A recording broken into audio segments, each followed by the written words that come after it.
Muted. The broadcast is now starting. All attendees are in listen-only mode. Good evening, everyone. Welcome to our Stats Race Lens Pegasus Day webinar. Happy New Year, even though we're 3+ weeks into 2018, our first opportunity to get together, and we're happy that you're joining us, and a lot of things to look forward to as the year kicks off in earnest. A big day, a big card at Gulfstream, the last start of the career of Gunrunner. A number of horses coming out of the Breeders' Cup are going to line up against him, and everything else that leads up to the race, the 12th on the card. It should be a lot of fun to go over tonight, and we're happy you're here.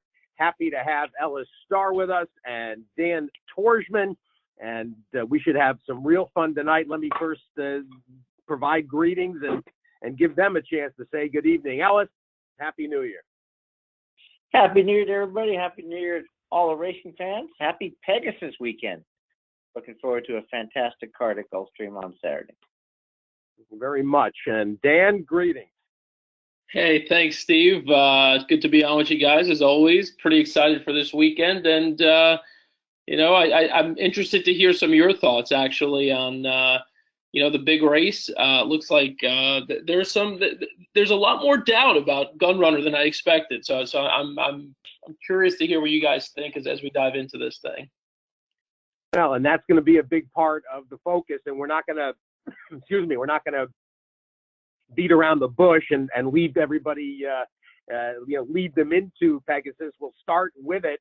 Before we do that, probably should talk a little bit about what's been going on at Stats Raceland, and it's quite a bit. And there's a number of new elements, new features. We tell you every time we get together that the research team and the development team are always looking to improve the product, make it more user-friendly, improve the interface, incorporate the ideas that you've come up with, and we'll hit on some of those. I think as the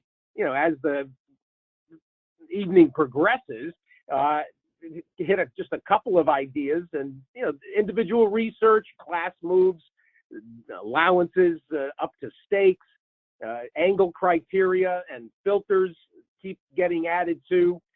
Different ways to utilize all of the various stats and all the product elements that I know people are discovering every time they open up the interface. So we'll touch on a lot of them as the evening progresses, and of course we'll also mention between now and the end of the month, 30% off all subscriptions. No code needed. It's already open and available to you. So between now and the end of the month, take advantage if you need to either renew or going to join in for the first time.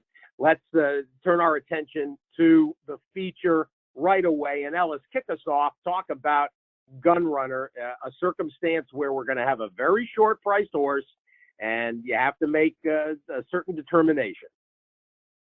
Well, I'm going to take a step back real quick because you mentioned one thing, and I had on our outline we sent each other, I hadn't been clear. I wanted to demonstrate a couple of features. So real quick for folks, for those that have used the program or signed up in any way, when you come on every week, you'll see a pop-up that tells you what's new. You can check it anytime by going to the forum, which is free for all subscribers to sign up for. It's via this icon here. And on the forum, there is an announcement section. I'm going to pop out to it real quick to show everybody. In the announcement section, it always has, and you can view this whether you signed up or not, but all this, what's new in Racelands, every week we post something. But to highlight some of those real quick, second, so what happens? Forgive me, forgot to do that. So to highlight some of them really quick, one of the cool features that's been coming, or as you mentioned, some additional angles, class moves, allowance to stakes, also age restrictions, and state bred and exclude state bred. So you can compare horses going from state bred to open and open to state bred now. You can check stuff out. You can, the track header now, which is this, the track and date is now fixed. You used to scroll with the page, but now as you can see, I'm scrolling up the page. It always tells you that, so you won't get lost. What's even better for those that come in late, decide to play the last couple races on the card, there's now a button here at the top and the bottom that goes right to the last race, and then you can go up. It's a big card, like the 12 race card at Gulfstream. Or if you want to go to the top, there's a button down there. When you hover over it, it tells you what it says, go to top, and it will take you back to the top of the page. So that's some good features. One really two cool things I'm telling people now, especially if you're not a user and want to try it out, for the people that get RaceLens on a day pass or an individual card basis, it used to be that you could only view the 50 or so pre-populated angles, and now you can create 20 of your own. So you can play with angles and see how that works, and maybe you want to subscribe and get access to everything. Another issue that's coming, other thing that's coming up very cool is going to be in the next week or so, probably by next Monday's launch, we're going to have a feature on the charts. And I'm going to go right to a chart here to show everybody. In the charts, for those that already do know, and I think Steve and Dan, you're going to get excited about this as well. When a horse won its next race, it's circled, and it tells you green if it's one at a higher class rating and yellow at a lower. But now what we did was, for every horse in the race, you can still click on the horse and see its lifetime PPs. But if you want a quick look at what the horse did next time out, or whether it's run, for example, this race might be a key race because you have two winners. By hovering over the horse, it tells you what it did in the next start. So City of Light finished second in his next start. Sir Sampson finished fifth in his next start. Coils Gold has not run since the race. And, of course, the two that are circled won. That's one of the coolest features, and I'm really proud that Craig and I were able to get the developers to work on very quickly to put in. So particularly now when you're looking at races and which horses won, you can check to see how all the rest did. There's nothing more fun, I think, than looking at a race and seeing that your horse finished fourth in a race and the fifth and sixth and seventh horses all came back to win, or a horse hasn't run back and you can then add that horse to your virtual stable. So cover that, now get into the Pegasus. So Gunrunner, you know, in racing, we all know there is the best horse and then there is the best bet. And the best bet is the bet that's going to make you money. The best horse is the horse that's likely to win. And sometimes you get a vulnerable favorite.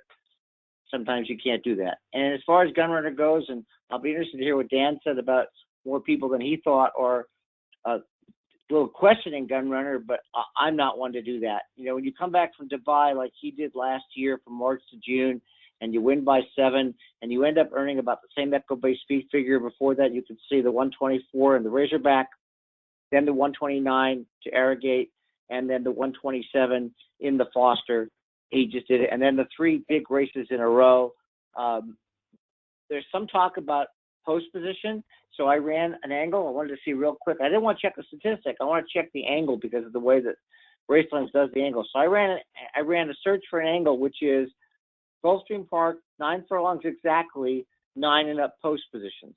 And I'll click to that to show everybody that it's not great, but it's not as bad as I talk about. I know it's a big run to the first turn, or short run to the first turn, but there were 18 races which had at least 9 horses in the last year, 42 horses combined, and 4 of them won, which isn't bad. 4 horses won out of 18 races. So that's 25% of those races were won by a horse from 9 and up. So I think when people talk about the post position, I think that's wrong. And, you know, Gunrunner is still going to be a prohibitive favorite because those people aren't going to care. But for those of us that think we know something, I think that's it. So I believe he's the likely best horse in the race. The key is going to be finding money, horses to play to make money. And I'm going to look at 3 of them. And I'm going to talk about 2 real quick as to why I didn't like them. And maybe I'll take a pause in between and let Dan kick in a little bit as well, so I'm not monopolizing the whole half the Pegasus segment. But Collected would be my first horse to look at, and certainly he opens at 8-1, which is very high. And Collected certainly ran pretty much around the track behind Gunrunner. You can see it here with the 127. Before that, he beat Older. He won the Precisionist. He won the Classic, the Pacific Classic, with 128 Equibase figures, just to put in perspective of how fast he ran in those races. And, you know, he got badly beaten as the heavy favorite in the San Antonio, but I don't know if after talking to me or talking to the owners, but he said he wasn't cranked up and he'll be ready. And if he is ready and runs back to these races, he can run as well as Gunrunner. As you can see, Gunrunner's best races before, excluding the, not excluding, two of his races were 127 figure races and two were 130 plus. So certainly repeating those wins, but Collected's got a shot. Then my outsider here that I'm going to use in exotics to try and make some money is the 12 Giant Expectations. And this is a horse that came on the scene late. As you could see, it took him 6 tries to break his maiden. Then he went back to New York and won New York bred maiden special allowance. Then back to California. And the first thing he does second time back is he wins the Pat O'Brien at 7 furlongs. And then 2 pretty bad races. And then, of course, he controls the pace in the San Antonio to post the 13-1 upset with a 113, 119, 118 figure about his best. But what's interesting about him is he's versatile because he cleared him off the pace and he also went wire to wire. And Gary Stevens, of course, knows how to ride him. These 3 out of these 5 races, his best races, Gary got him perfectly. He's worked out phenomenally well since in California before coming out. 59 and 8 as before the race. 58 and 8 was since the race, and the 58 flat was also coming into the race. And then there's the question of 9 furlongs. So you know he's never gone the distance. I can see that. So one of the great features of Racelands is to do research. And Frost Giant, I know, is a New York bred sire. He is by Giant's Causeway, of course. But then when I go to look at the records of Frost Giant's progeny in dirt route stakes, I see 4 wins. Not a lot, but I see the horses have won at 2 turns, around 2 turns on the dirt of 14 horses. And when I want to figure out how many horses there were that won, I look here and I see the 4 winners. Well, these are all 4 different horses. So of 14 foals of Frost Giant in the last 5 years that have gone 2 turns and won stakes races, 4 of them have won. Now, granted, 3 of them were New York bred races, I'm sure, because that's where he's based, and Giant Expectations was the other. But it's still not bad. There's no doubt to me that he can get 9 furlongs. I'm going to switch gears and say the reason that that's significant is because when I look at Sharp Ass Tekka, who I'm going to talk about later, who I'm only going to use in the 2nd and 3rd positions, if I look at Sharp Ass Tekka, there's that giddy here, and we know how fast he is and how good he is, and he's never gone 9 furlongs. And I look at Freud, who's also a New York-based sire, it's a Kentucky bred, but I look at him and I look the past 5 years in dirt routes, that's fine.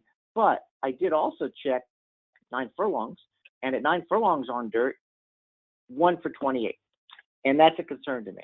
So I'm going to take a pause, and Steve, I want to hear what you have to say, or Dan, you can kick in a little bit and we'll come back. I have 2 more horses I'm going to use in exotics, and I'll give out my actual plays in the race.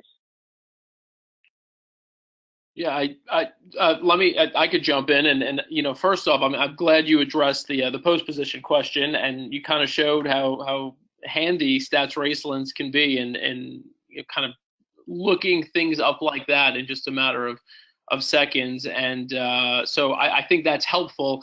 I mean, for me, I wonder if there's still a bit of a vulnerability, really, from a pace perspective. There hasn't ever been a point when, you know, Gun Runner, at least over the past year, has been challenged to the point where he couldn't get out of any sort of particular pace situation. Giroux's hand has been forced before, and we've seen Gun Runner make early moves to maintain position and that sort of thing. So that gives me a bit more confidence. And so I agree with you at the end of the day. And as we're looking here at True Odds, you can see how True Odds is projecting the pace. Now, it does say on the bottom there the pace is projected to be a slow one. I would happen to tend to disagree with that. I do agree that Sharp Ass Tekka will be obviously forwardly placed and probably on the lead, but I think you have a few others in here who might show speed as well. West Coast, as we know, has speed and has run his best races when on or very close to the lead. You've got Collected, of course, who we saw was there with Gun Runner every step of the way. And then you've also got, I know Giant Expectations you mentioned is versatile, but ran a pretty nice race on the lead last out, and so again, I know they weren't going as fast, and maybe we won't see him on the lead on Saturday. But that's another one with a bit of speed. So, I'm not sure that you're going to see Sharp Ass Tekka loose on the lead.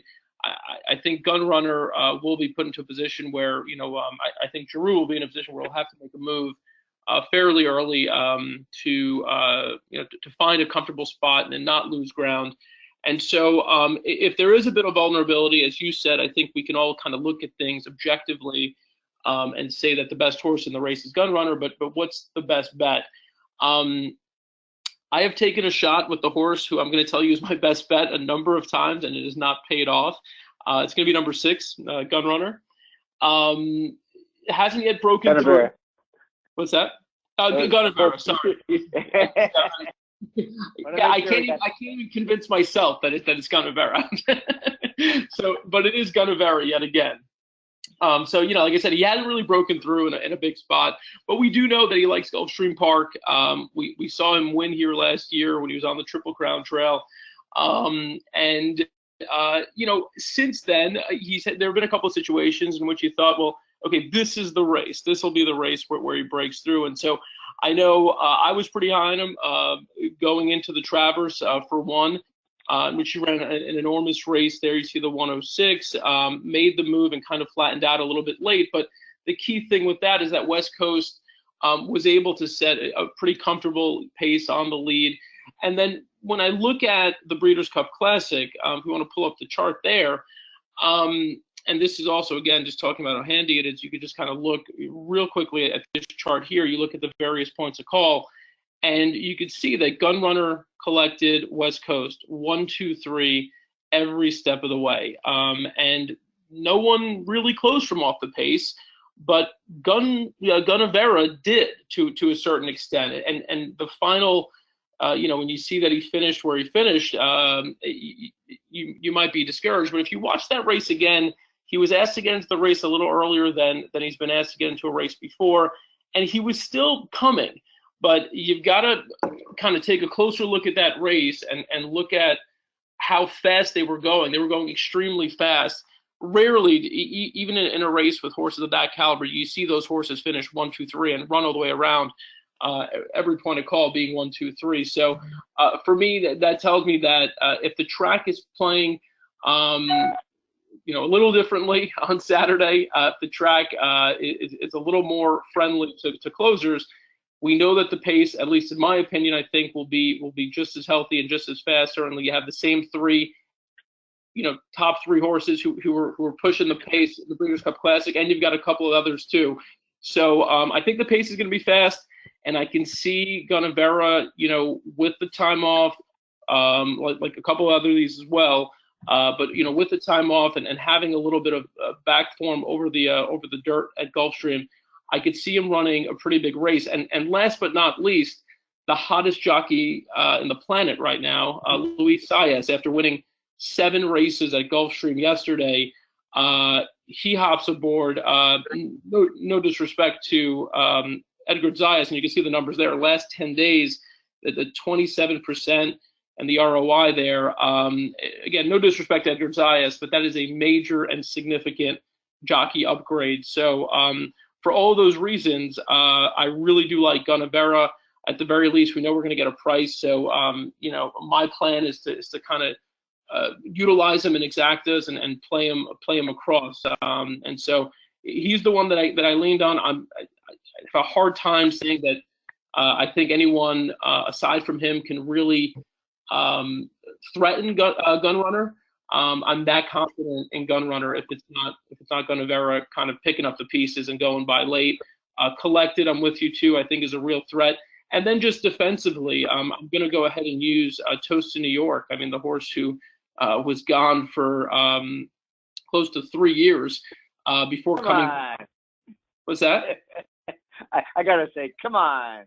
No, I mean, but here's the thing. I mean, you don't know what you're going to get. I mean, you have no clue. I mean, realistically, look, is he going to win? No. I don't see it. I mean, but could he run into a share? Maybe. I mean, who knows? Who knows? I know that Frankie Dettori it seems like he's been in town for the past 3 weeks. So, I mean, he's obviously, excited or at least encouraged by some of the signs. He's been around and kind of, I guess, scoping out the landscape. But no. Let me ask you a question, Dan. Go ahead. Can you get out of bed after being in bed for a week and run a half marathon?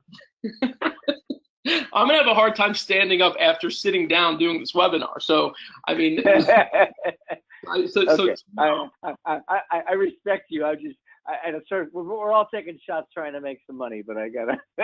No, like you said, it's underneath. Maybe somebody can make a better case for him than I can, but I can certainly, my expectation is you're going to have a bunch of horses that are going to be right on or near the pace. And so I think that it can sort of, I can see a situation in which Gun Runner goes on, that first and second flight kind of falling apart a bit, and then having sort of that next flight, which is where I envision Toast of New York being, having a horse like that maybe, kind of clunk up for third. And that's kind of what my thinking is there. And again, we don't know, I don't know the terms of the deal that got him into the race either. But I doubt that, the team behind him, that ownership team would want to be embarrassed in this case. And so, for that reason, I guess, again, defensively, I'd probably throw the horse on the back of a few tickets. But with that, I guess I'll kick it over to Steve to hear some of his thoughts.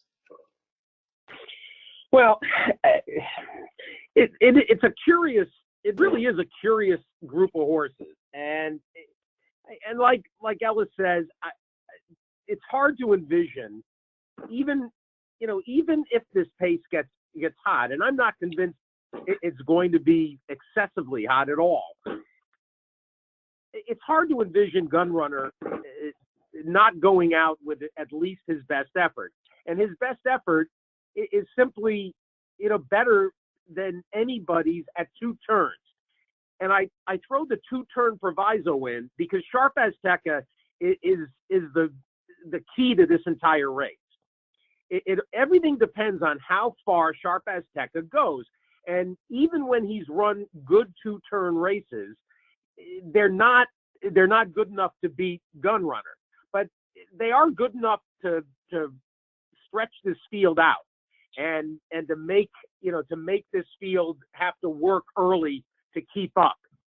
And that's I think where the Gunaveras of the world are getting the love, is the idea that there's enough pace that those middle stalker pressers are going to be asked earlier than they normally might.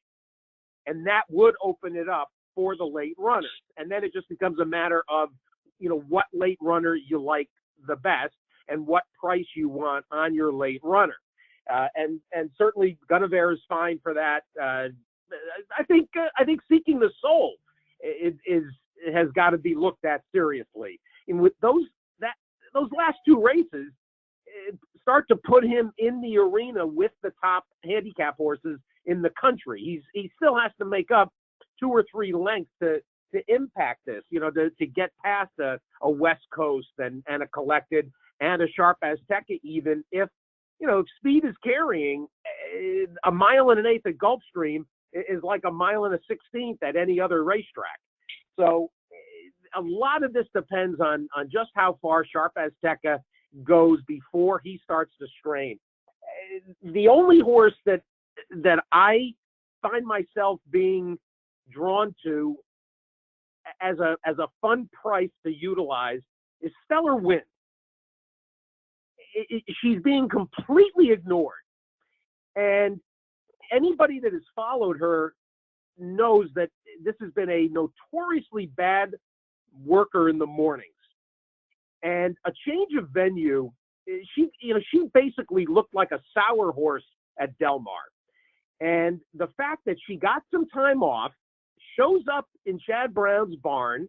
Chad Brown was exceedingly neutral about the whole concept of getting her ready for this race. And then as he watched her prepare, got more and more interested and excited.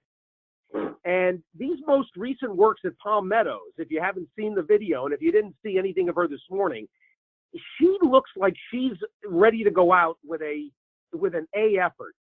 And she can sit very comfortably. She likes a free-running race behind speed.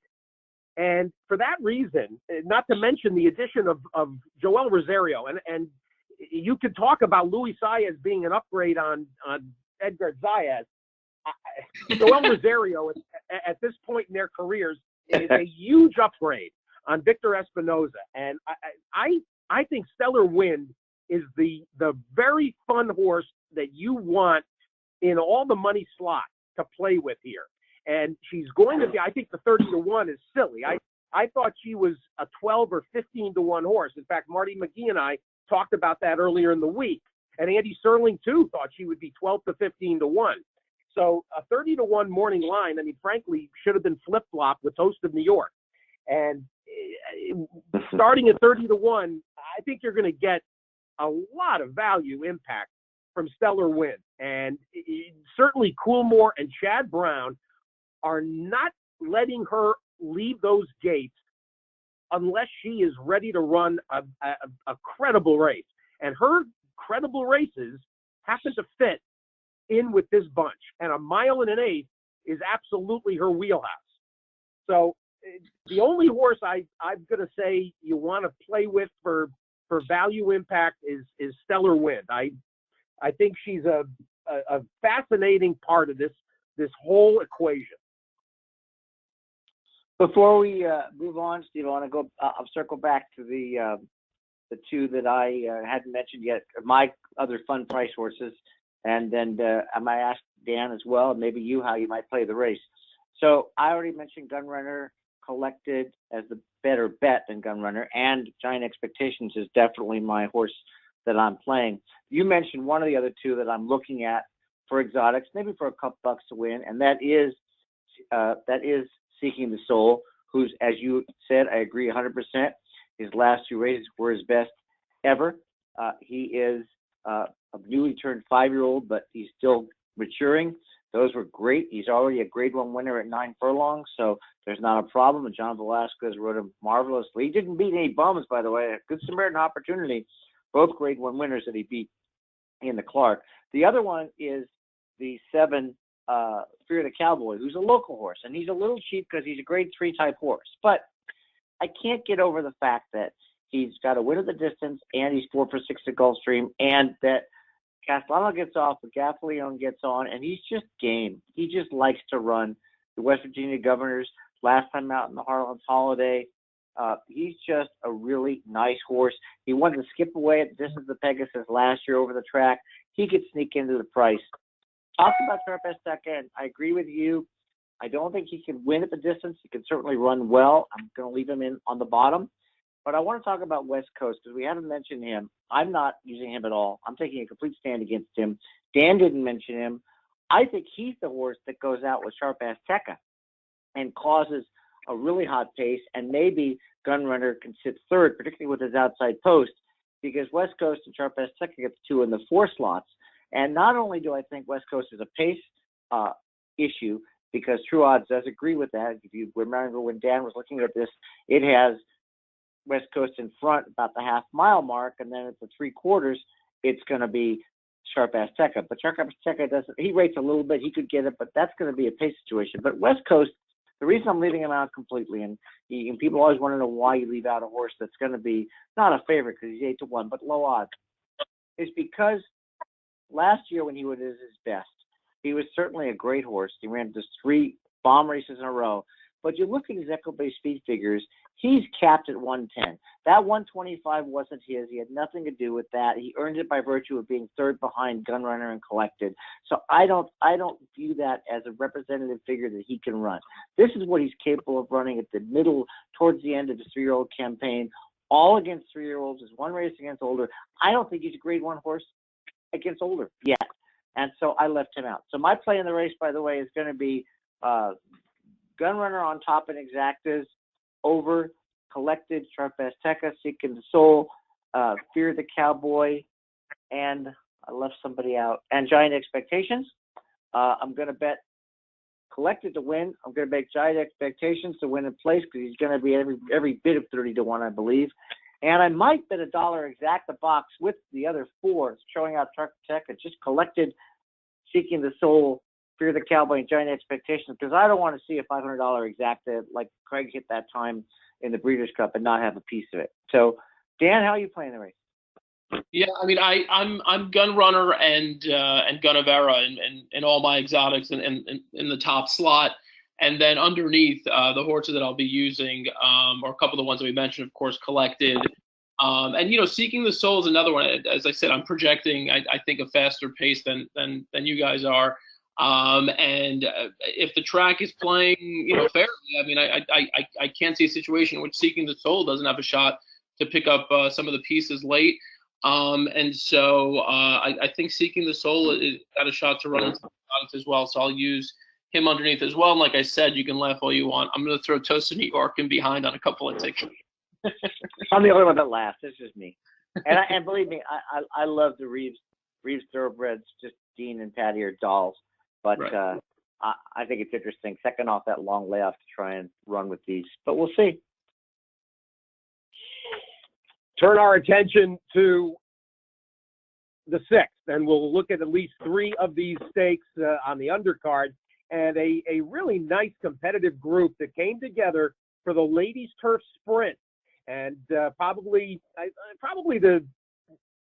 we'll start with you, Dan, but probably the most interesting portion of this is the presence of Jason Service with a pair in here that are major factors. Yeah, for sure. And we can touch on a couple of them. Let's there's actually a horse here, Ellis. Before we hopped on, we were both sort of laughing that we both ended up on the same horse, which we don't generally do. But this is the horse, just the lady here. This is one who, I mean, you can throw out her last start, as you can see there over the dirt. This is one who obviously is a turf sprinter. And so if you go to back there, the Buffalo Trace, Franklin County, posts a career best 113 Equibase speed figure. Really, really strong race. And the other thing about that race is if you watch the replay, she was in a tight spot, really didn't find running room till late. And then she ran well, to kind of to finish out the race. If we click the charts here, again, for that race specifically, Ellis already pointed out this feature, but when any other horse in a race has come back and won, they're circled. Here, the horse that finished behind just the Lady Lull, you can see came back and won a race, actually won a grade 3, the Autumn Miss. And so, I think that tells you that was a really good race. There you go right there. Ellis is pulling it up now.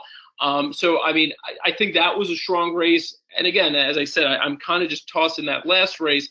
And for what this race is, which is a bunch of horses who are running in non-graded stakes company for the most part. You have a horse who ran extremely well in graded stakes company, not to oversimplify it, but I think that's a pretty good indicator that she'll be right there and she belongs there. The other thing that I like, you can kind of see her running style there, where she's listed 4th, 5th, really throughout the early stages of a race. This is obviously it's a turf sprint. I mean, there's going to be speed. I'm not really telling you much here, but you can even look at the true odds and the pace projector. You got four horses lined up across there throughout the early stages, and and I think you'll see a pretty nice battle right off the bat, including with that horse down on the rail. Hey Dan. Dan, let me interrupt real quick if you don't mind, because this is something handicappers, whether you're just using the program now or not, want to know. So I sorted on running style, and you can see the horses that like to run early are 1, 4, and 9. Girls Know Best, Still Fighting, Cherry Lodge. And if you look at the PPs, I think everyone would agree those are the 3. And the pace projector, though, says based on other factors, the 12 and the 2 also might be on there. So even though the pace projector doesn't have these 3 on the lead, because horses have to have the lead, in my opinion, and I hope you agree, this really isn't a 4-horse early pace tool. This could be a 6-horse early pace tool, because the 4 and the 9 are missing from here, and that's why the pace, I think, and you agree, is going to be pretty fast. Yeah, no, I totally agree. One of the horses that we saw up there was the 12 Blue Bahia, who ran a big race. I think it was in December, so that's last month. At the Claiming Crown Distaff Dash. Obviously this will be tougher company here. But Steve mentioned, one of the service horses is a horse that was claimed, and you can see is really kind of, with the exception of that one race there over a good surface at Saratoga, she's really been nearly perfect. And so I think she's going to be one she'll be one to beat. We'll see again how the pace sort of unfolds. But from her running style, she doesn't absolutely need to be on the lead. She is tactical, and so I think that'll work to her advantage. I kind of have her rated just slightly below Just the Lady, just because I feel that Just the Lady, having had that test against Graded Stakes Company and having run as well as she did, I think she's a little bit more of a force. So that's those are my top two. There's one other, if we want to go to it real quick, Ellis, the 5 Code Warrior. This is one who caught a dream trip, sitting behind Girl Knows Best last out. Prior to that, had been running an All Graded Stakes Company over synthetic. If we want to do a little research here on Mike DiPaolo, we'll have to kind of change some of the variables as we do a search here. And if you want, I can kind of walk you through some of the variables that I looked at. But past 5 years, we're good on that front. Second off the layoff, and also one last out. And then I was looking specifically for stakes races that his runners have been in.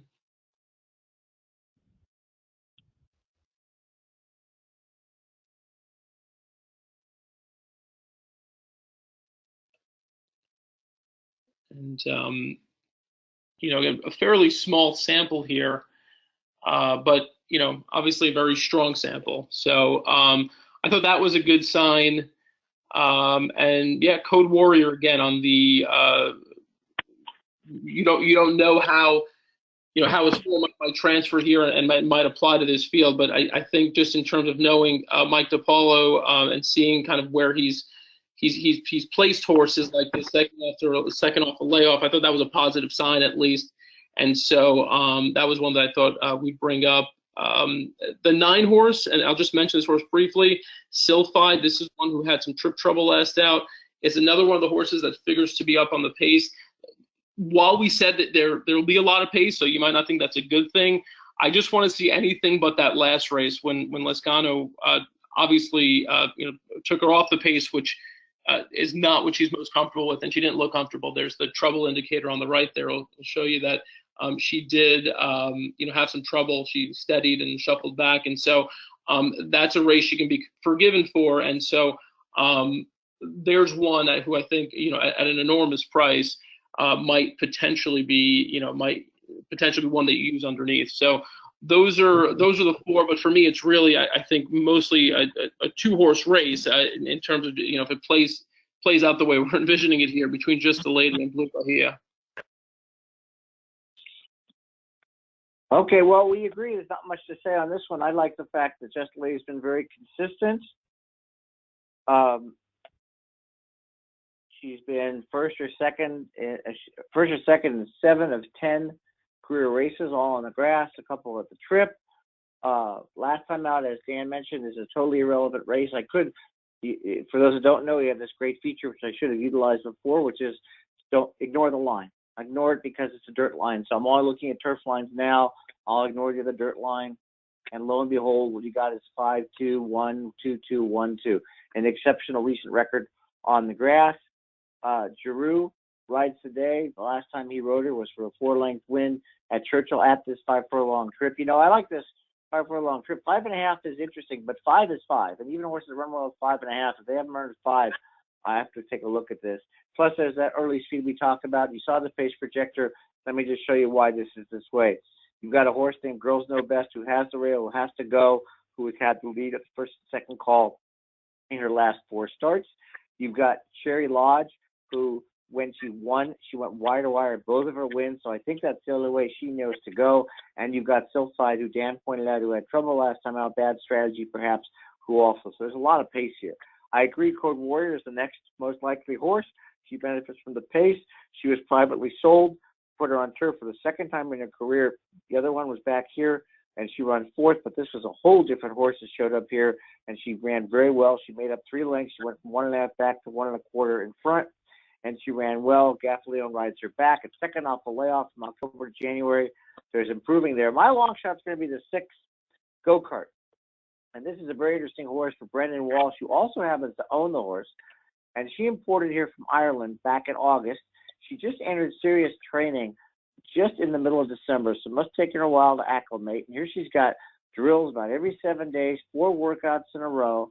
Walsh is very solid with this kind. I'll show you the stats right here. First of all, Walsh with Saez is 6 for 18.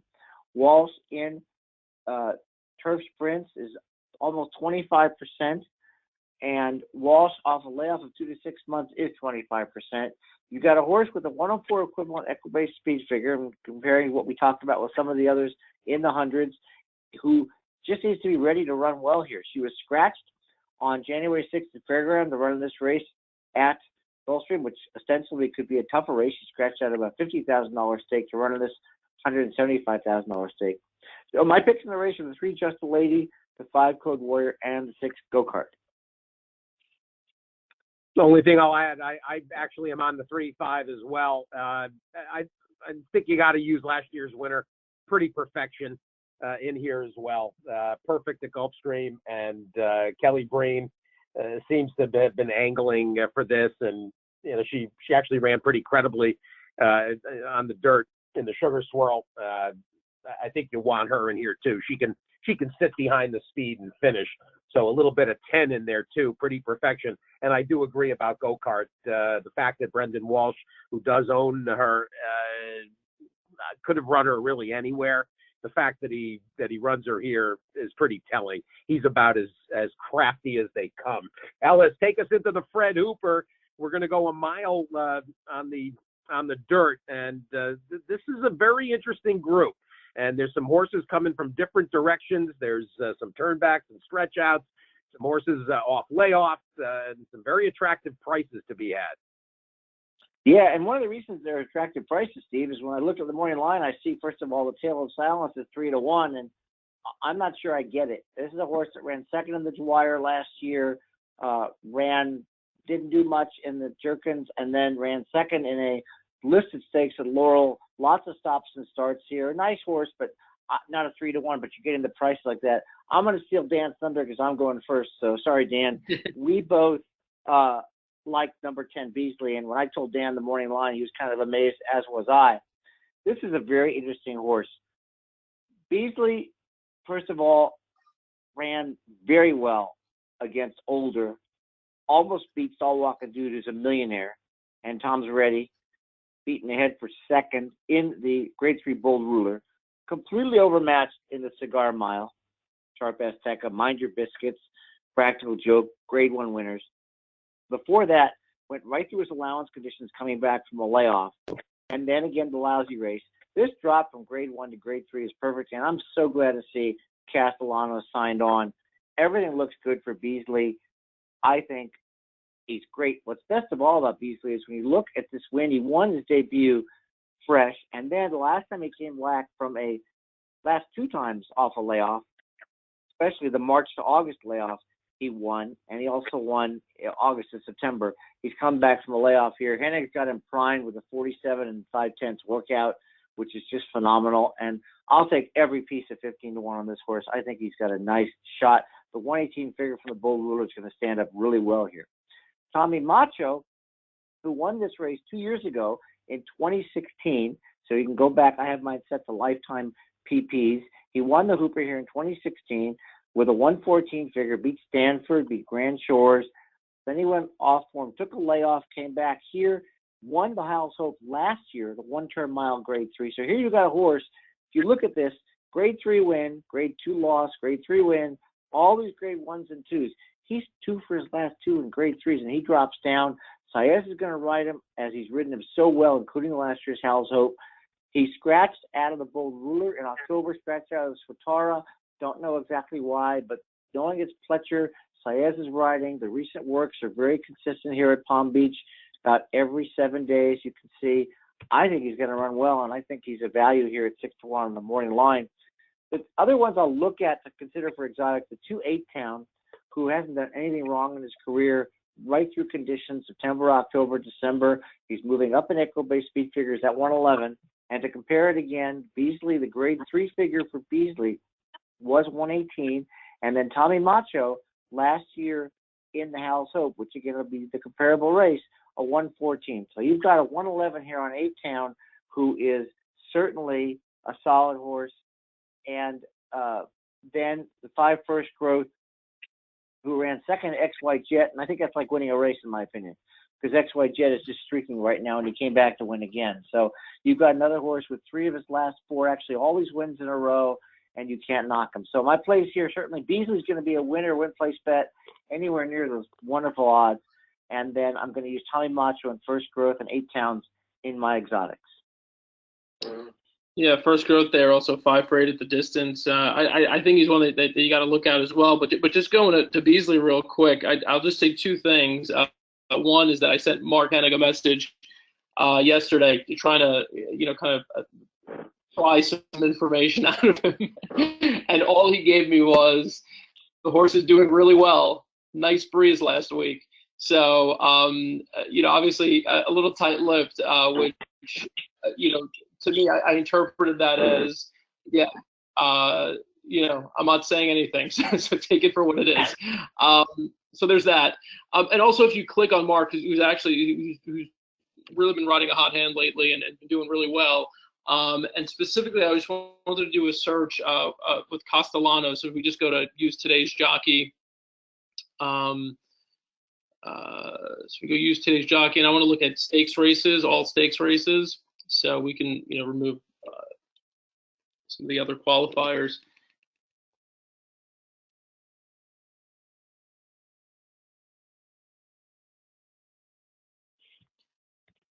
We'll also look at past 5 years as well. I don't know if there are any more. Actually, past 2 years might do the trick. I know when I did the search, I did it for past 5 years.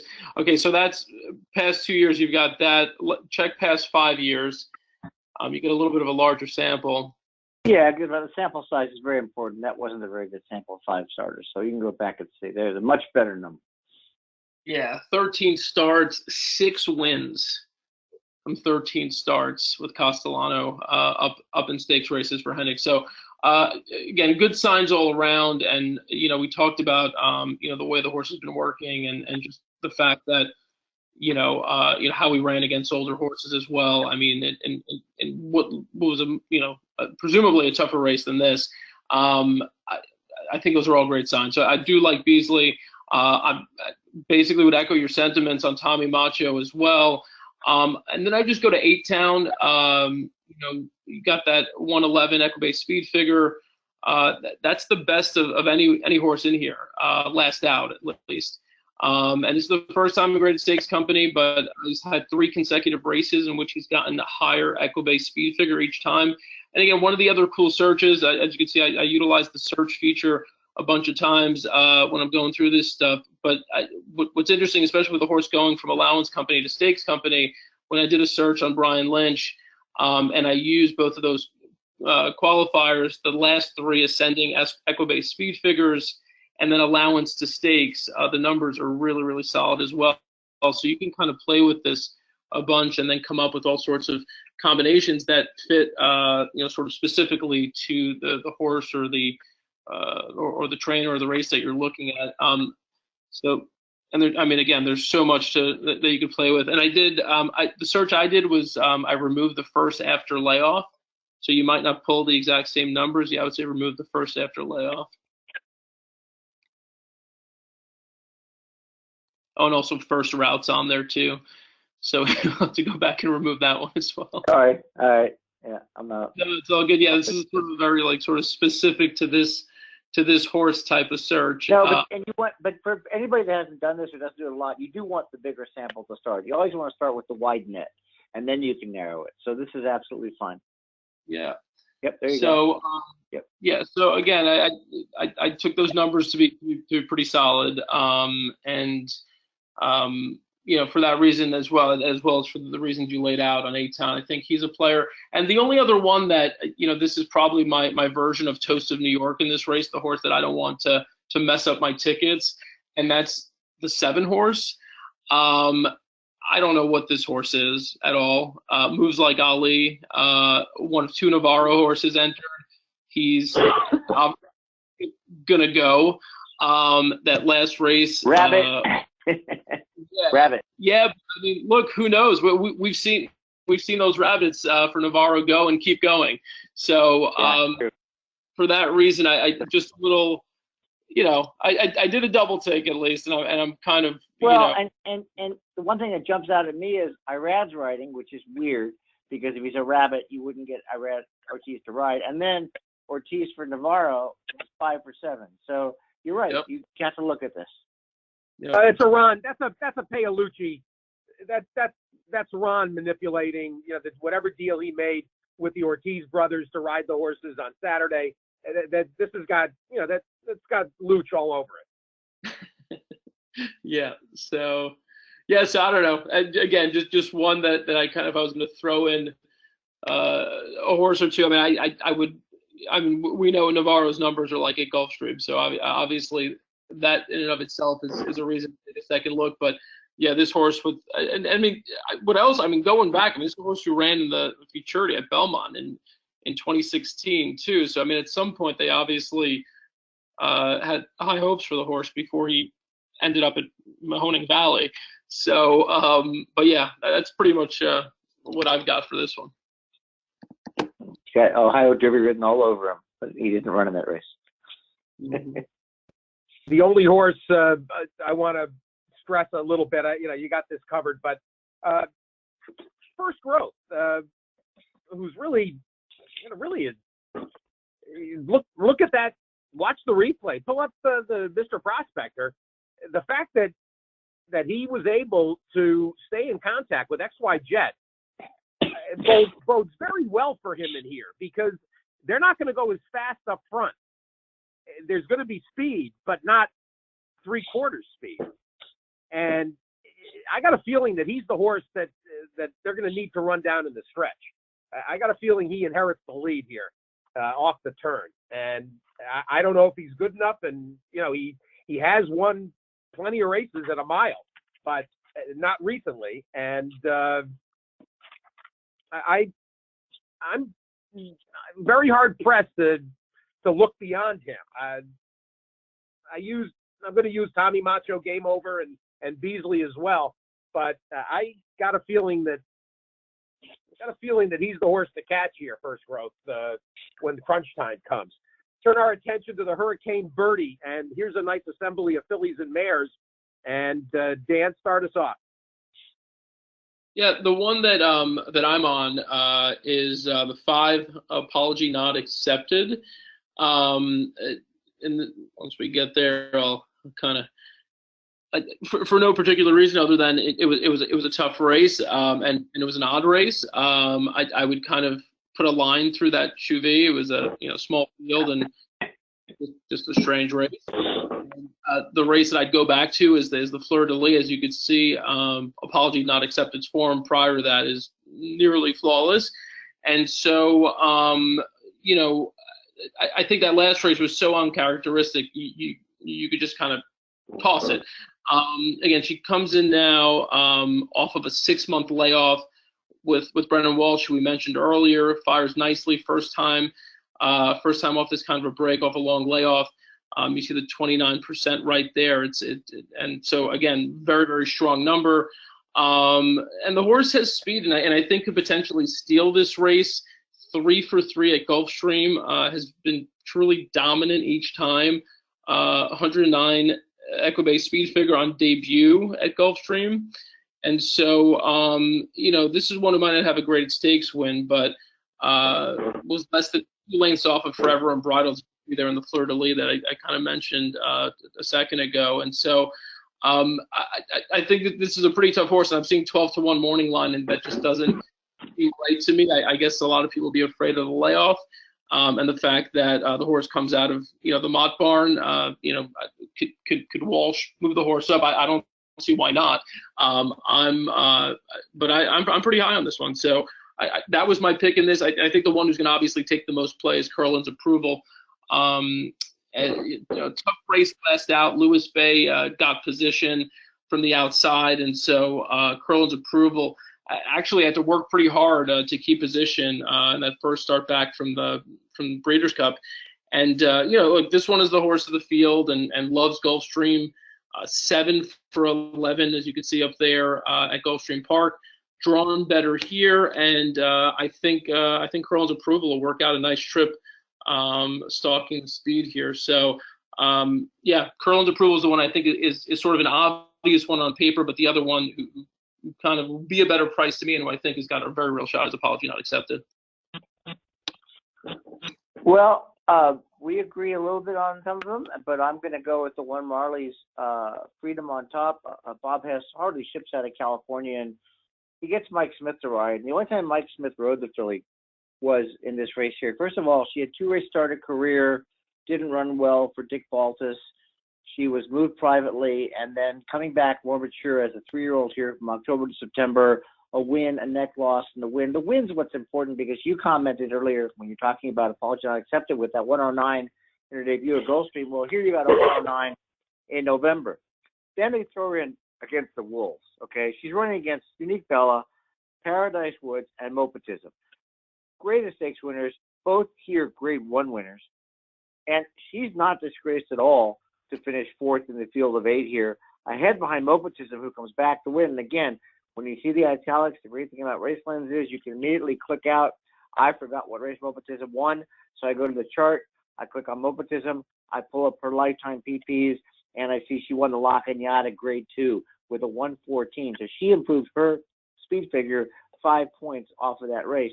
So we're looking at Marley's Freedom going up here to about a 113, which is going to be very good in this race. You got Smith in the rail. Potentially, you could have an issue because it is 7 furlongs, but I think she's kind of tactical here. Look, she came from 8th when she got 2nd here to Stealth Road, who came back to win in California, and I think she's very solid here. The other thing is this Smith angle. We all know how good Mike Smith is, but when you look at this for a second, jockey changed to Mike Smith in a graded stakes. Doesn't mean he hasn't ridden the horse before. In this case, he has. But when Smith did not ride last time out and takes the call in a graded stakes, you've got a 25% win rate on 53 horses with a 39% profit. And certainly that's nothing to sneeze at. So at this price of 10 to 1 morning line, I'm going with Marley's Freedom on top. Curlin's Approval won the race last year. I don't need to talk her up. I'm going to use Spice Lady as my 3rd horse in the exotics here, and maybe a win bet if I get a price, but 5 to 1's unlikely. A nice improving pattern for a newly turned 4-year-old here, an 86, a 91, a 102. Scratch as an allowance race by Pletcher to run the stakes. That's solid for me. A lot of it says this horse can definitely get a piece at a decent price. So those are my picks in the Hurricane Birdie, Marley's Freedom, Curlin's Approval, and Spice Lady. I'll tell you what, other than the 1 hole, which is my only concern, I'm with you. Marley's Freedom makes tremendous sense in here, and well spotted. And I mean that race in the La Brea was just terrific, and it absolutely fits. And frankly, this group needs a fresh face. I'd be a little scared of Nona Mella, Fletcher cutting back an 1/8 of a mile. Let's turn to the South Beach and close out this terrific group of races for Saturday. And of course, we're just about post time for the Eclipse Awards as well this evening at Gulfstream. Nick Luck hosting. Joined me earlier this morning. And Ellis, talk about the South Beach. Well, it's a very, very interesting race, and they're going to start with all the way on the outside and the 12-horse Ghostly Presence. Very good horse in Canada all her career until just this last time. She won the Carotene State Bred race. She a second beat in the head. I mean, she won the Jammed Lovely, and then she comes to Florida off almost a 2-month layoff, and she wins Tropical Park Oaks, and she wins it just with a nice off-the-pace move, career best Equibase speed figure. She's turning 4 now, so she's still not fully mature.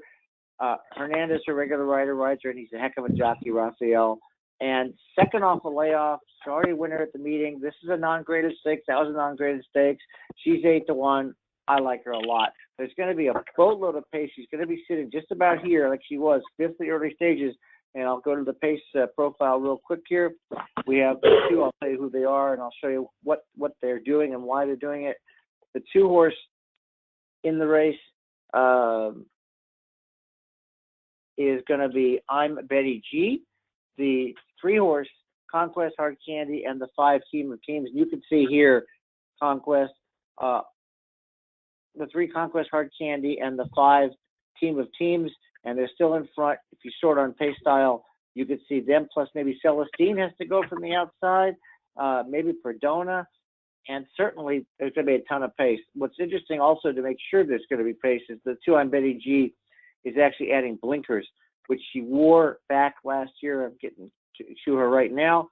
You can see she didn't wear blinkers here, but all these races where she wore blinkers, she went to the lead. So she's going to absolutely want to have the lead here, and it's going to be a ton of pace, which sets it up, in my opinion, very nicely for the 12 Ghostly Presence. The other one here is Miss Hollywood. Great price at 10-1 for Julian Leperoux.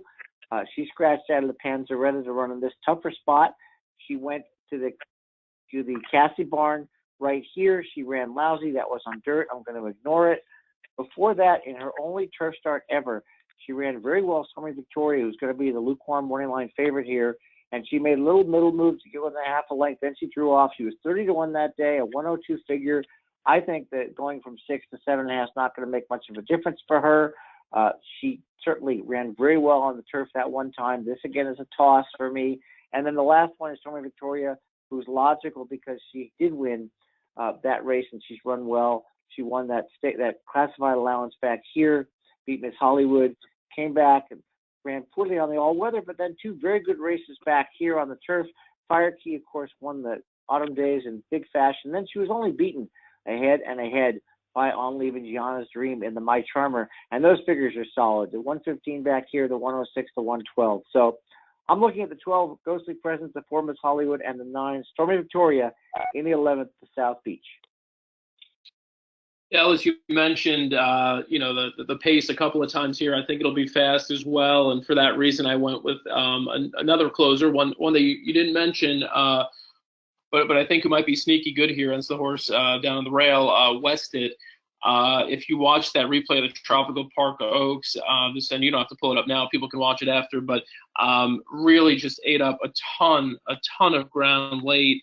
It just visually was super impressive, gaining ground late. You can see the horse's Equibase speed figures have been all sort of consistently mid to high 90s since coming over from France.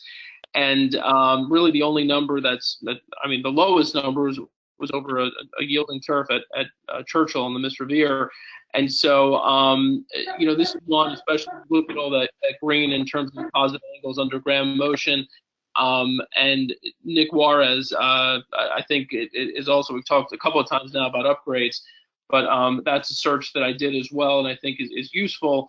When you look for the past 2 years, Nick Juarez riding for Graham Motion in stakes races, you'll see, again, that this will be one of those smaller sample sizes, but still pretty impressive once the numbers come up.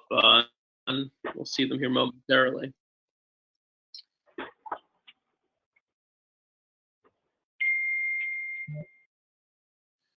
So there you go, 6 starts and 3 wins. So 50% ain't bad. We'll take 50% any day. And so I think that's a good sign. I think Nick Juarez is actually, a really, really sneaky good turf rider. I think he's made a little bit of a name for himself at the meet. He started out hot. He's cooled down a little bit. You can see the numbers.